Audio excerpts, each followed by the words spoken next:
එදිනෙදා ඔබේ මුළු සිරුරටම රැකවරණයක්. ස්වදේශී කොම්බු සබන්. ලෙන්ගතුකම වැඩි කරගන්න ලව්ජු රුපියල් 50ට අඩු කළා. මාමේ එන්න අපිට එකක් බොමු.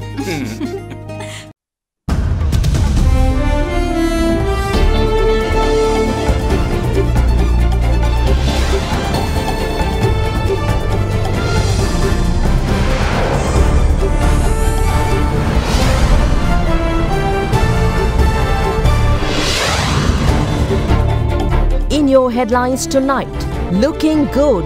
Over half of Sri Lanka's COVID-19 cases recover as Sri Lanka surges past the global average. Impending threat. Red alert issued over imminent cyclonic storm over parts of the island tomorrow. Get your act together. President Gotabaya Rajapaksa says he expects banks to pull their weight in supporting virus-ravaged businesses. Damage control. As stocks recover from shock, market specialist joins us live to discuss what could have been done. All this and much more coming up tonight on First at 9, this Friday the 15th of May 2020. SMS කර රුපියල් මිලියන 3ක මුල්තැන්ගේ උපකරණ දිනාගෙන අවුරුද්දෙම කුස්සිය time save කරගන්න.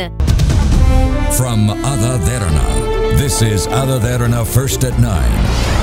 Live from Studio 24 in Colombo.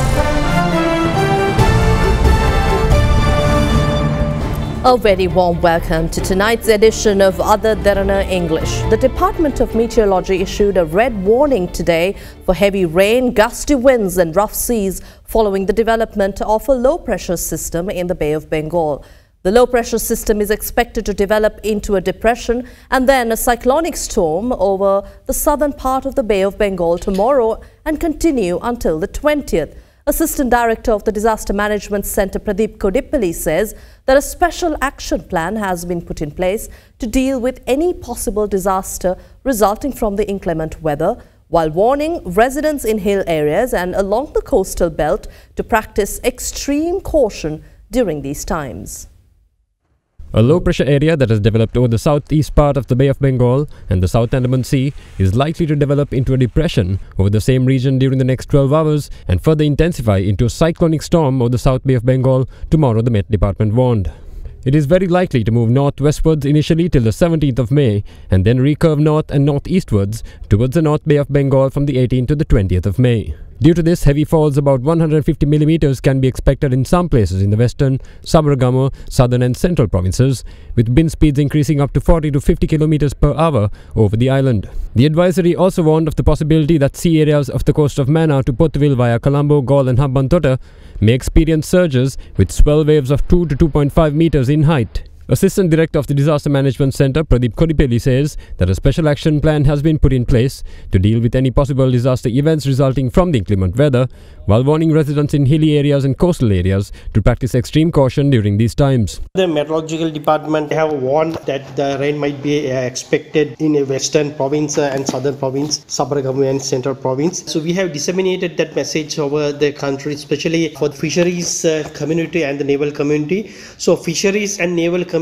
are strictly advised not to venture in the sea area. Strong wind could be expected more than 70 to 80 kilometers per hour by the Met Department. All who are living in the high risk and hilly areas has to pay a lot of attention over the possibility of landslide, especially in the southern province and the western province, especially Ratnapura and Kaltara districts as well. More than 200 millimeters rain could be expected in especially the southwestern part of the country, and they are advising if rain occurred in such manner, the water levels could be increased and people has to be very vigilant with the river banks. The particular areas which is mentioned as the Mi Oya, Attanikalu Oya and Daduru Oya and Kalani River and Kalu River and Ganga and the Nirvala Ganga and the Kirama R of Bengal and the Urubak Oya in that particular area. Then the Disaster Management Center have launched a special plan because the COVID-19 is going on right now around the country. President Gotabaya Rajapaksa says that considering the massive efforts of the country's health and security forces towards the containing of COVID-19 threat, he expects a larger contribution from the banking sector towards efforts to revive the Sri Lankan economy. President Gotabaya had also urged officials overseeing the plantation sector to resort to dialogue instead of legal action in the resolution of disputes and to target the replacement of environmentally harmful plantation crops with more sustainable varieties. Now, these comments were made during several meetings held at the Presidential Secretariat yesterday. A meeting was held at the Presidential Secretariat yesterday between President Gotabaya Rajapaksa, the Governor of the Central Bank Professor W.D. Lakshman and Chairman and CEOs of state and private banks to discuss how to involve the banking sector in the implementation of the post-COVID-19 Economic Growth and Development Program while identifying issues the banking sector is confronted with. President Gotabaya Rajapaksa has requested the sector to deviate from conventional thinking and practices to support the country as it strives to rebuild the economy badly hit by the COVID-19 pandemic. The President said that although the government was able to keep the virus under control, the biggest challenge the country faces is the rebuilding of the damaged economy following setbacks to key sectors such as tourism and apparel exports. The resultant loss of revenue and employment has brought about a need to deviate from standard imports-based economic models for which the banking sector has a large role to play in making the program a success, the President added. Further, the President stated that at a time where all sections of the administration, most importantly the health and security sectors, have worked tirelessly to overcome the virus threat, he expects a similar contribution from the banking sector as well. The attendees were urged to give top priority to the provision of loans at concessionary rates for sectors such as plantations, SME industrial production, housing and construction, agri-based manufacturing and value-added product exports such as cinnamon and pepper. The President added that banks must not continue with practices such as earning profits off the imports of vehicles and plastic products and instead direct their loan priorities towards sectors such as struggling farmers who are being exploited by non-traditional capital sources. In the meantime, the President also met with officials and ministry secretaries overseeing the plantation industry yesterday to discuss several issues pertaining to the sector. At the meeting, the President stated that the government's policies to achieve economic goals must not be stifled by irrational laws, adding that public and affiliated institutions should not resort to legal measures in dispute, instead look to dialogue in achieving practical solutions. This was stated with regard to long-standing legal dispute between the State Timber Corporation and the Sri Lanka State Plantations Corporation. The President also emphasized the importance of removing plantations unsuitable or harmful to the environment and the replacing of them with more suitable crops. The President reiterated the importance of implementing strategies to operate state institutions as financially independent entities without burdening the treasury and the maintaining of mutual understanding among institutions to avoid conflicts. The President noted that the government's decision to seize the importation of ethanol, which had been damaging the economy for a long time, would not be withdrawn due to any influence from businessmen. During the meeting, it was revealed that state institutions had to resort to legal action as affiliated institutions had not properly discussed the issues with each other, and it came to light that the Land Reformation Commission had lodged over 800 cases, out of which 300 of them were against plantation corporations.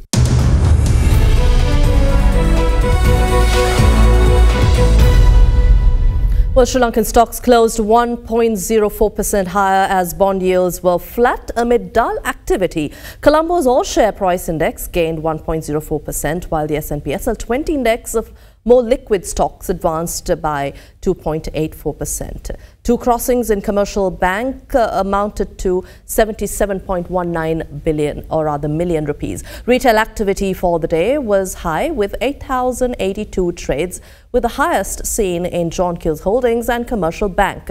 Commercial Bank shares gained 4 rupees and 70 cents, trading at 34 rupees and 80 cents a share at close, contributing to the ASPI's gain. Now, today's market turnover was 1.27 billion rupees, with almost 60% of it generated via John Keells Holdings, while 110 stocks made gains and 41 fell.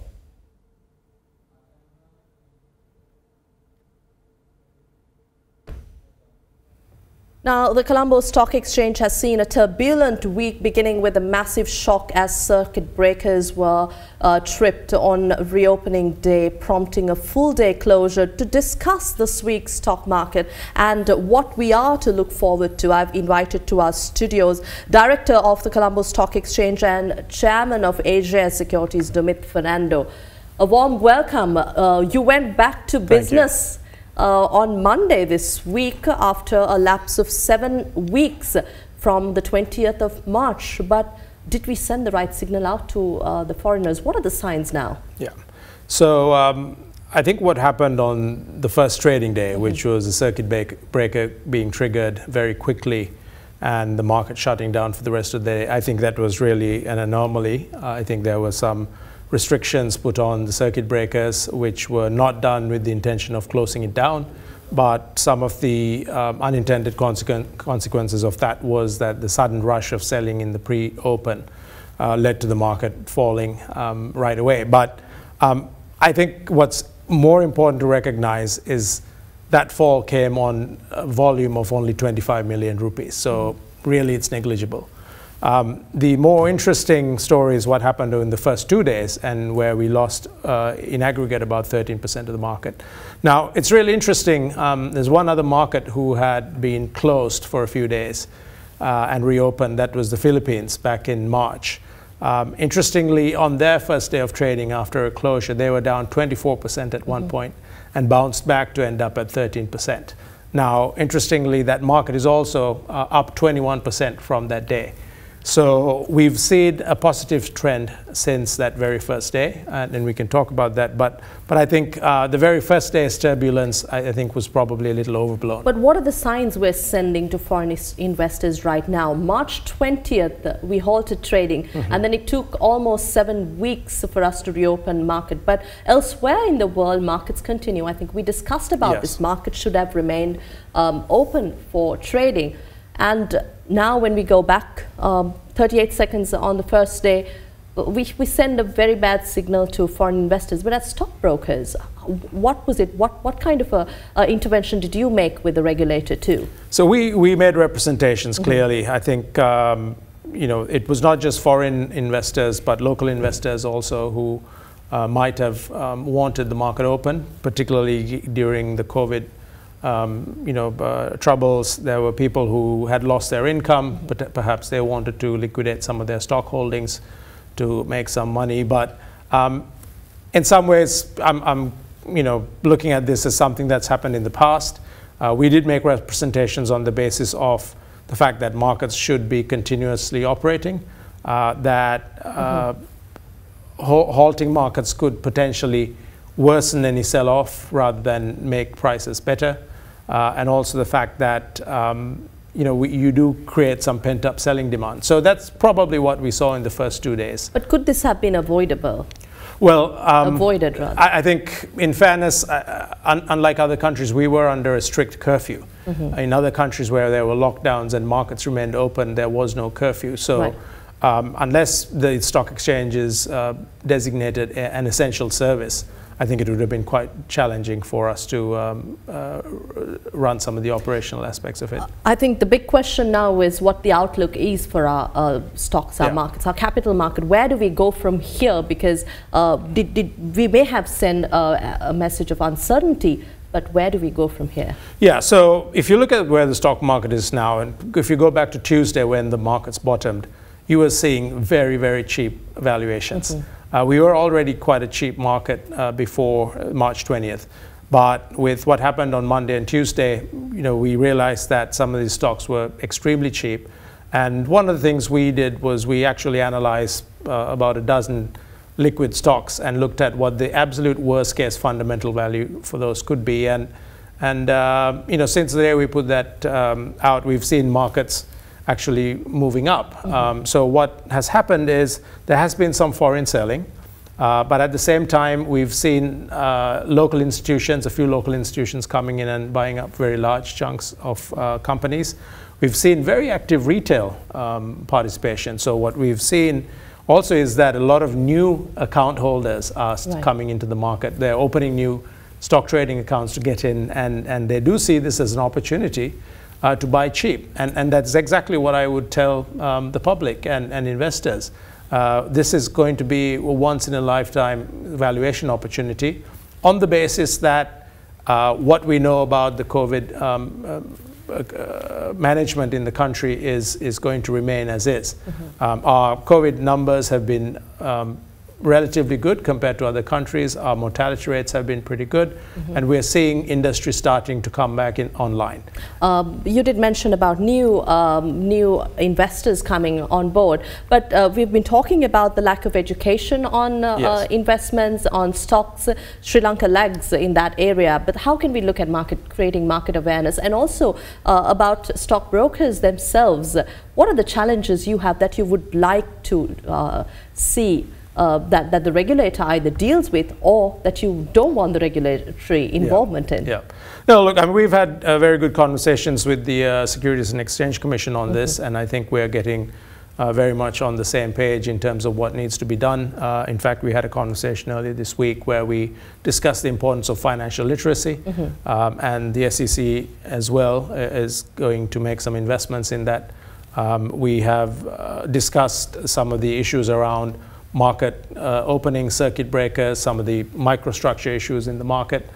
So we will hopefully face. Those were technical, is it, or is it because due to regulatory? Yeah, so those are regulatory aspects, right? So our circuit breakers that were triggered on Monday, for example, were a regulatory request.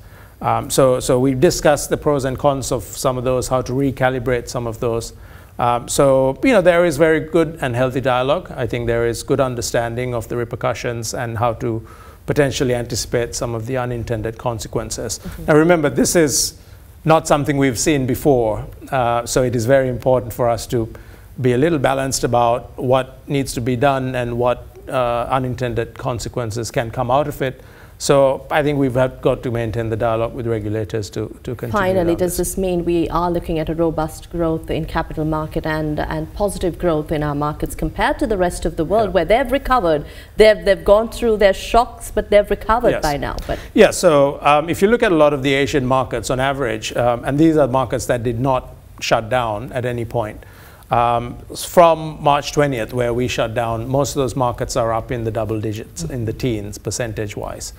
So we are up 4.5% from the bottoms of Tuesday. So I think it's a good trend. We've had, you know, 3 days when the markets did go up, and I do believe that there will be a recognition of the cheap valuations. In the longer term, clearly, I think there are 2 or 3 things that we need to think about. One is how well we manage the COVID situation. Secondly, macroeconomic growth, because that ultimately drives earnings of corporates.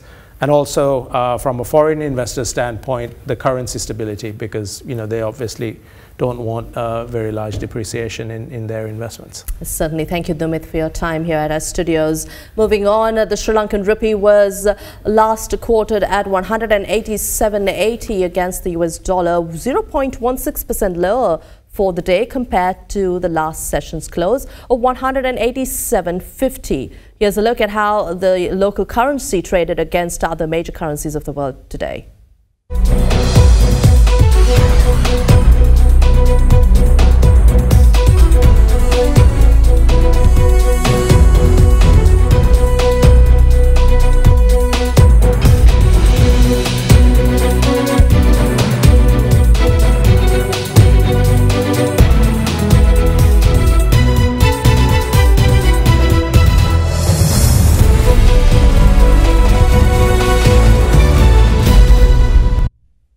And with that, we take a short commercial break. Do stay with us. We'll return with more news.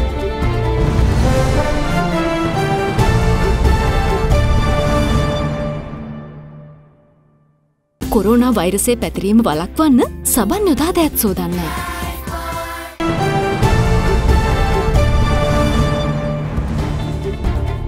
Sri Lanka recovered an impressive recovery rate surpassing 50% as 32 more patients left hospitals to return home safe and sound.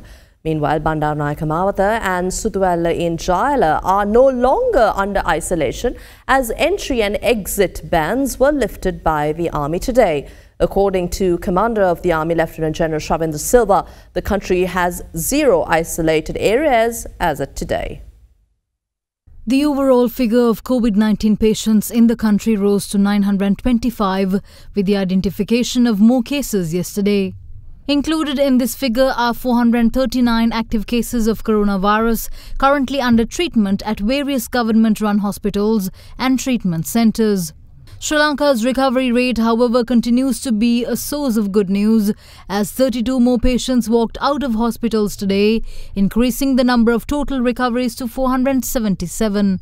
With that, Sri Lanka's recovery rate surpassed the 50% mark today.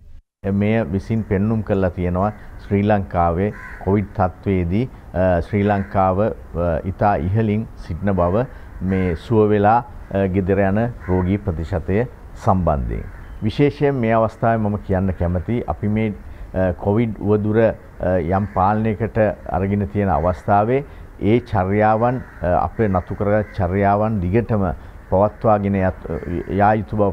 Meanwhile, out of the 10 COVID-19 cases identified yesterday, 8 have been confirmed as Navy personnel. The other 2 patients are children of some of the sailors, aged 5 and 1.5. The 2 minors were identified as COVID-19 positive while under quarantine. So far, 489 Navy personnel have been infected with COVID-19 and 151 have completely recovered. In the meantime, Army Commander Lieutenant General Shavindra Silva says that the state of isolation in Bandaranaike Mawatha as well as Suduvella in Jayala have been lifted as of this morning due to no new cases being detected among communities. Currently, the only clusters being managed by authorities is the one at Velisara Naval Base. ඒත් එක්ක ලංකාව තුළ මින් පසු අද දිනෙන් පසු කිසිම හුදකලා ගම්මානයක් හෝ නගරයක් නැති බවට තහවුරු කරන්න පුළුවන්. වෙනත් රටවල මේ තත්ත්වයක් තියෙද්දී අපේ රටේ මෙවැනි ආකාරයෙන් මාස දෙකකින් වගේ තත්ත්වකින් අපිට මේ තත්ත්වය රැක ගන්න හම්බුලා තියෙන ඉතාමත් කාල කැපකිරීම කළා. මේ ඇදිරි නීතිය මේ ආකාරයෙන් පවත්වාගෙන යමින් අපි සැලසුමකට අනුව මේ දේවල් කරන්නේ නිකන් නෙමෙයි. ඒ සැලසුමට අනුව තමයි රටේ ජනතාව ආරක්ෂා කර ගැනීමටත් කොවිඩ් ප්‍රතිවිලීම වළක්වා ගැනීමටත් කොවිඩ් රට තුලින් තුරන් කිරීමටත් යන කාරණා සියල්ලක්ම හේතු කරගෙන තමයි මේ දේ කරන්නේ. ඒ හින්දා මේ අවස්ථාවේදී ආදරයෙන් වගේම කරුණාවෙන් සහ ගෞරවයෙන් ශ්‍රී ලාංකිකයන් අපි ඉල්ලා සිටිනවා ඔබ ගොඩක් කැප කරා තව සුළු දවසක් මේ කැපකිරීම යටතේ කියන ශාරීරික දුරත්වභාවයන් රැකගෙන රටක් වශයෙන් ලෝක සිතියමේ කොවිඩ් පරාජය කරපු රටක් හැටියට නැගිටින්න බලාපොරොත්තු සහිතව ජීවත් වෙන්න කියලා තාමත් කාරුණිකව ඉල්ලා සිටිනවා. Meanwhile, 1,489 PCR tests were conducted yesterday to identify carriers of COVID-19. Accordingly, PCR tests are being carried out on a daily basis in areas of Colombo with a high density of civilian traffic. Today, bus drivers and 3-wheel drivers at the bus terminal located at Bastion Mawatha in Colombo were subjected to tests.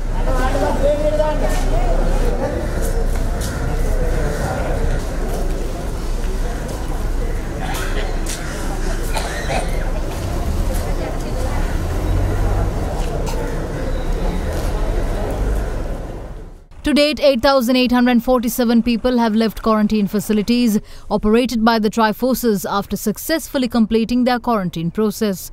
Today as well, nearly 500 people quarantined at army-run facilities across the country returned home. 712.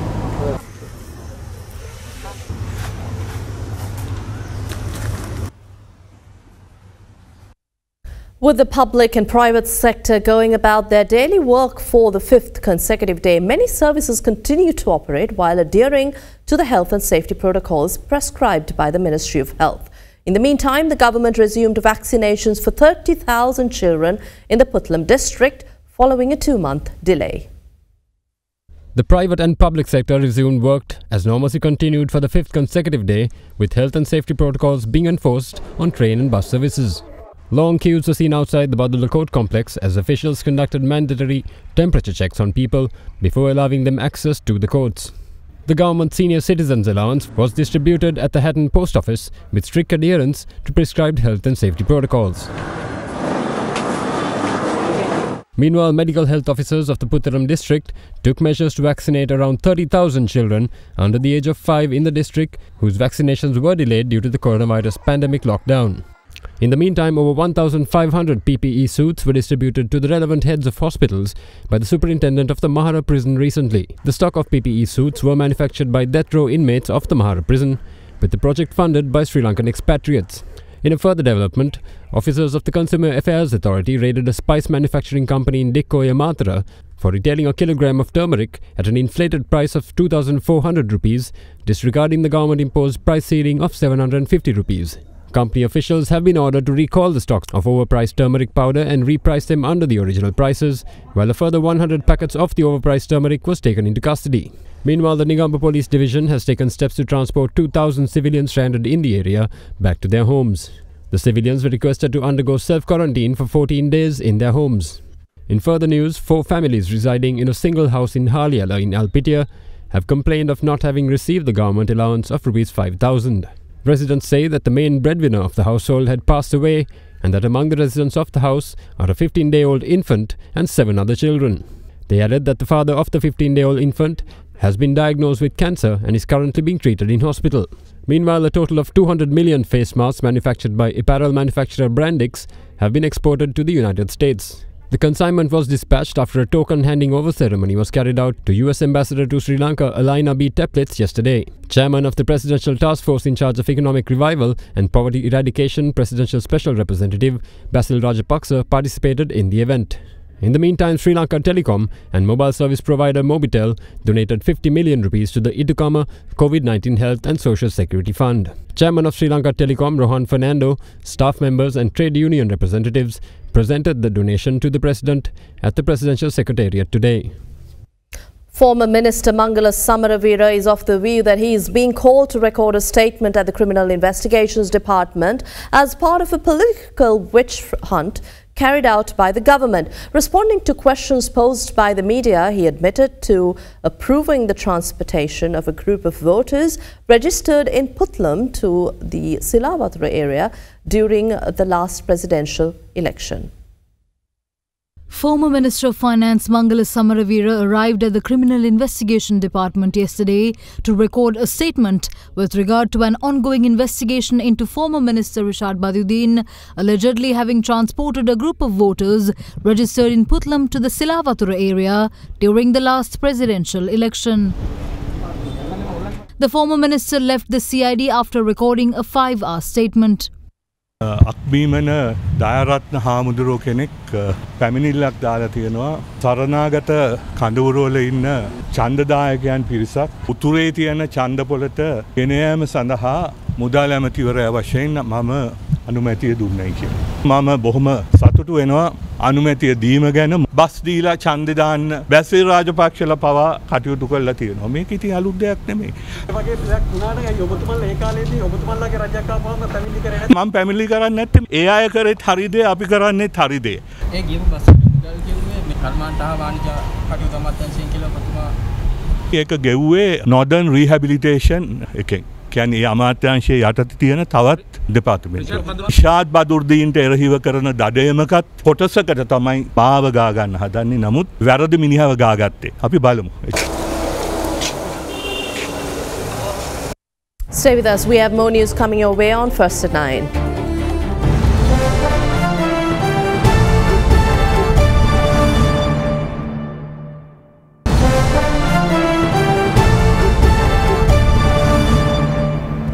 Police Narcotic Bureau arrested and thwarted another large-scale heroin racket seizing 225 kilograms with a street value of 2.25 billion rupees and arresting 4 suspects who are in the process of concealing the drugs in packets of rice which they were planning to distribute across the island. DIG Sajiva Madhavatta of the Police Narcotics Bureau revealed that the suspects had on numerous occasions applied for curfew permits to transport the bags of rice but were unsuccessful in their efforts. The Police Narcotics Bureau has shut down another major drug operation, this time from the Ragam area, seizing 225 kilograms of heroin, foiling attempts by criminals to utilize essential goods permits for transportation. The police revealed that the stock of heroin with a street value of 2.25 billion rupees had entered the country via the southern coastline. The stock of drugs had originated from Iran and Afghanistan and were transported to the country via sea routes. Police say that the drug racketeers had been concealing the drugs inside packs of rice, which were then supposed to be transported in lorries to various parts of the country using essential services permits. The police arrested 4 suspects last night following the raid carried out on a tip-off received. Police say that the ringleader of the outfit was a well-known criminal who is currently in custody on drug charges and various other criminal offences. The racket was being carried out in his stead by his money manager, police sources revealed. ගොඩබිමදී අතරනුගත වැඩිම ප්‍රමාණය kilo 294යි ලංකාවේ බම්බලපිටිය ප්‍රදේශයේදී 2019 අවසන් භාගයේ. ඊට පස්සේ තමයි මේක අපිට අතරනුගන්න හම්බුනේ. අපිට විනාඩි 2-3ක් ප්‍රමාද වුණා නම් මෙහි ප්‍රධාන සැකකරුවන් අපිට මග හැරෙනවා. මේකේ ප්‍රධාන ජාරම්කරු දැනට බන්ධනාගාරයේ සිටින අපි හඳුනාගත් මද්ද්‍රව්‍ය ජාරම්කරුවෙක්. ඔහු බන්ධනාගාරයට ගත වී සිටින්නේ මද්ද්‍රව්‍ය ජාරම් සම්බන්ධයෙන් අප විසින් යොමු කරන නඩු කටයුත්තක්. ඔහුගේ ප්‍රධානතම පොලේක් ඔහුගේ මුදල් වගේ දේවල් හසුරවන පුද්ගලයා තමයි මේ ජාරමේ යෙදුනේ. අපි ඔහුත් අතරනුගත්තා. ඒ වගේම මෙම ගෙනාපු කිලෝ 225කට ආසන්න ප්‍රමාණය කිලෝ 5-10 බැගින් දෙවෙනි නොයෙක් ප්‍රදේශවලට අත්‍යවශ්‍ය සේවා ලේබල් එක හරහා රැගෙන යන ඒගොල්ලෝ උත්සාහයක් තිබිලා තියෙනවා. නමුත් පොලිසියෙන් අවස්ථා කිහිපයක උත්සාහ කරලා තියෙන ඒගොල්ලොන් කර්ෆියු පාසස් ලබා ගන්න ඒක ලැබිලා නැහැ. අද දිනේ සැකකරුවන් 4 දෙනාම ගරු අධිකරණ ඉදිරිපත් කරලා අපි රැඳවීම් නියෝග ලබා ගන්න බලාපොරොත්තු වෙන දවස් 7කට මෙම කාලය තුල ඔබ දන්නවා ගුවන්තොටුපළත් වරායත් පෙර පරිදි ක්‍රියාත්මක වෙන්නේ නැහැ. මේ ඔක්කොම මුහුදු මාර්ගයෙන් පැමිණෙන දේවල්. And that was today. Have a pleasant evening. Good night.